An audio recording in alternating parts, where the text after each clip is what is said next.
इस वीडियो में मैं बिजनेस ओनर्स को 4 टिप्स दूंगा और ये 4 टिप्स खास तौर पे उन बिजनेस वालों के लिए है जिनका बिजनेस बहुत छोटा है। स्मॉल और मीडियम साइज बिजनेस वालों के लिए ये 4 टिप्स है, बहुत अहम टिप्स हैं। जितने स्मॉल और मीडियम साइज बिजनेसेस थे सबको इस कोविड की वजह से बहुत परेशानी हुई है, उनका बहुत लॉस हुआ है। अब क्योंकि दुनिया खुल रही है और पूरा बिजनेस बढ़ने वाला है तो ये 4 टिप्स आपके लिए बहुत ज्यादा काम में आएंगे। सबसे पहली टिप है मेंटेन योर शॉप। आप अपनी दुकान को अब मेंटेन करें। अब वक्त आ गया है आपकी दुकान को क्लीन करने का, साफ करने का, साफ सुथरा करने का और उसको चमकाने का। आपकी दुकान जहां से शुरू होती है, जहां पर फर्स्ट स्टेप है, वहां से लेकर के आपकी अंदर की दुकान के कोने तक का हिस्सा आपका साफ होना चाहिए, एकदम क्लीन और चमकता हुआ होना चाहिए। दुकान से मुराद सिर्फ दुकान नहीं है बल्कि आपको खुद को अपने आप को मेंटेन करके रखना है। आपके चेहरे से लेकर के, आपके कपड़ों से लेकर के, आपकी बातचीत से लेकर के, हर चीज से लेकर के आपको मेंटेन करके रखना है। दुकान में जितनी चीजें आपके पास है सबको क्लीन करें, सबको चमका दे। अभी फिल वक्त जहां पर भी धूल आ गई है उन सबको साफ कर दें। जितने आपके शेल्फ्स हैं सबको साफ करें, सबको क्लीन करें और जो शेल्फ खाली है वहां पर कुछ ना कुछ रखें। कोई भी शेल्फ आपका खाली नहीं होना चाहिए। ये खास तौर पर मैं स्मॉल और मीडियम साइज बिजनेस वालों के लिए इसलिए कह रहा हूं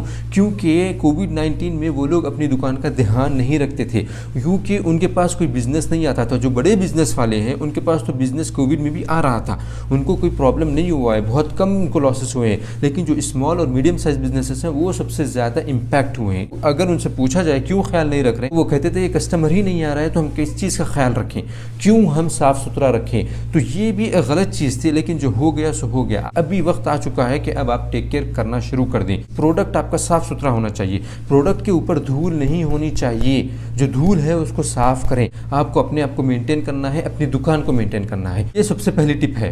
दूसरी टिप है अपने प्रोडक्ट्स के बारे में मालूमात करो। आपके प्रोडक्ट के बारे में आपको जानकारी होनी चाहिए कि ये प्रोडक्ट कहाँ से है, इसका प्राइस कितना है और ये प्रोडक्ट के आपके पास कितनी वैरायटीज हैं, ताकि जब कभी आपसे कस्टमर पूछे कि ये प्रोडक्ट कहाँ से है या फिर आपसे एक प्रोडक्ट का नाम बोले तो आप वो प्रोडक्ट आप ला सके, कस्टमर को दे सकें। अगर कस्टमर आपको कोई प्रोडक्ट का नाम बोलता है तो वो प्रोडक्ट आप जा करके ला सकें, उसके बारे में आपको मालूम हो और आपको एग्जैक्ट वो पता हो कि इसका प्राइस कितना है। ये बहुत अहम है, बहुत मैटर करता है। आजकल हर प्रोडक्ट के ऊपर प्राइस लिखा जाता है, लेकिन मैंने बाज़ दुकानों में देखा है कि रेट लिखा हुआ होता है। जब शॉपकीपर से पूछो, जब दुकान वाले से पूछो तो वो एक अलग ही प्राइस बतलाता है। फिर फॉर एग्जाम्पल एक प्रोडक्ट का प्राइस 100 रियाल है, 100 रुपये है। वहाँ पर जो काम करते हैं उन लोगों से अगर पूछे कि इसका प्राइस कितना है, यहाँ पर 100 है, तो वो लोग कभी 90 बतलाते हैं कि ये 90 का है, कभी कहते हैं कि 120 का है। तो ये नहीं होना चाहिए। इससे आपका कस्टमर आपकी दुकान में फिर नहीं आएगा क्योंकि उसको भरोसा ख़त्म हो जाता है। ये बात आप ध्यान में रखिए। तो आपको प्रोडक्ट के बारे में, प्राइस, वो प्रोडक्ट कहाँ से है और इसके वैरायटीज़ कितने हैं, ये सब चीज़ें आपको पता होनी बहुत ज़रूरी है। तो ये थी दूसरी टिप, आपको अपने प्रोडक्ट्स के बारे में मालूम होना चाहिए। तीसरी टिप और बहुत अहम टिप वो है गुड बिहेवियर विद कस्टमर्स।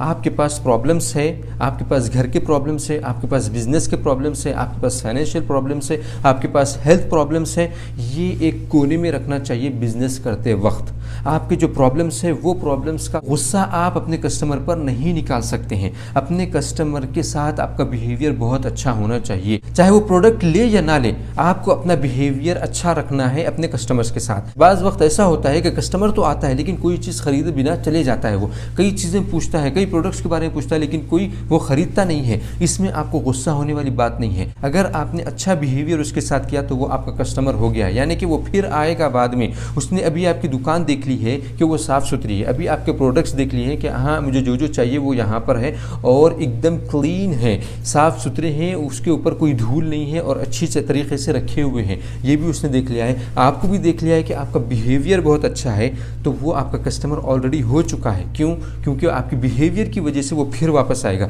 आप जो अपनी दुकान को, अपने बिजनेस को क्लीन रखे हैं, साफ़ सुथरा रखें, इसी वजह से वो फिर आएगा आपका। ऑलरेडी वो कस्टमर हो चुका है।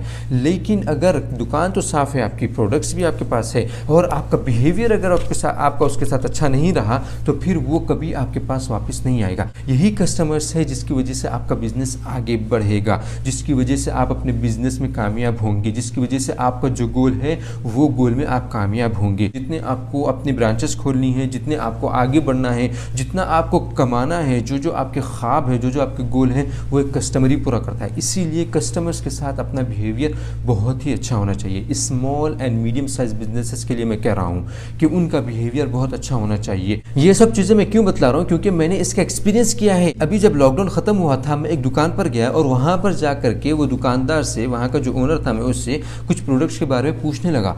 तो वो एक दो वक्त तो सही बतला दिया, उसके बाद वो गुस्से में आ गया। वो कहने लगा कि तुमको लेना है कि नहीं लेना है, सिर्फ पूछना है, अगर नहीं लेना है तो यहाँ से चले जाओ। तो मैं तो वहाँ से चला गया, लेकिन उसका नुकसान हुआ कि नहीं हुआ, और मैं वहाँ पर फिर कभी नहीं जाऊँगा क्योंकि उसका व्यवहार, उसका बिहेवियर मेरे साथ अच्छा नहीं था। फोर्थ और आखिरी टिप है, you have to make yourself positive and you have to make your mind in a positive way. हर टाइम में और हर मुश्किल में आपको अपने आप को पॉजिटिव रखना है। ये जो कोविड का वक्त गुजरा है या फिर अभी हम गुजर रहे हैं, ये एक बहुत ही मुश्किल का वक्त था सबके लिए, और ख़ास तौर पे स्मॉल और मीडियम साइज बिजनेस वालों के लिए बहुत ज़्यादा मुश्किल का वक्त था, इसमें कोई दो राय नहीं है। लेकिन आपको हमेशा पॉजिटिव माइंड होना चाहिए क्योंकि ये बिज़नेस वालों के लिए बहुत ज़रूरी है। अगर आप बिज़नेस में कामयाब होना चाहते हैं तो पॉजिटिव आपको सोचना चाहिए। हाँ, नेगेटिव चीज़ होंगी आपके साथ प्रॉब्लम्स होंगे, ऐसा मैं नहीं कह रहा हूँ कि आपके साथ कोई प्रॉब्लम नहीं होगा, प्रॉब्लम्स तो आने वाले हैं ही हैं। बगैर प्रॉब्लम के कोई बिजनेस नहीं चलता है। बिजनेस ही नहीं बल्कि हर चीज़ में प्रॉब्लम आता है। बिजनेस में तो बहुत ज़्यादा प्रॉब्लम्स आते हैं, लेकिन हर प्रॉब्लम का सोल्यूशन होता है। ये आपको सिर्फ सोचना है कि सोल्यूशन क्या है और फिर वो प्रॉब्लम खुद ब खुद ख़त्म हो जाएगा। तो मैं यहाँ पर बतला रहा हूँ कि ये आप अपने जहन में बिठा लो कि मुझे हमेशा पॉजिटिव रहना है, चाहे कुछ भी हो जाए, क्योंकि यही आपका बिजनेस है, यही आपको करना है। तो फिर आपको नेगेटिव होने से क्या फ़ायदा होगा, सिर्फ नुकसान ही होगा। इसीलिए आप पॉजिटिव हो जाओ, पॉजिटिव सोचो। अब आपको वक्त आ गया है पॉजिटिव सोचने का। तो ये थी चौथी टिप। ये जो पूरे 4 टिप्स हैं, इसको आप अपनी ज़िंदगी में अभी से उतारें। जिस चीज़ में आपके पास कमी है उसको आप दूर करें। अगर आपने इन 4 टिप्स को एक्शन में बदल दिया तो फिर आप कामयाब हो जाओगे, आपको कोई रोक नहीं सकता है। मुझे यकीन है कि आपका टाइम वेस्ट नहीं हुआ होगा और आपको इन्फॉर्मेशन मिली होगी। अगर आपको लगता है कि ये वीडियो इन्फॉर्मेटिव है और आपको इससे फ़ायदा हुआ है, तो इसका मतलब है कि दूसरों को भी इससे फ़ायदा होगा। So please share this video. Thank you very much for watching this video. आपका बहुत बहुत शुक्रिया इस वीडियो को देखने के लिए।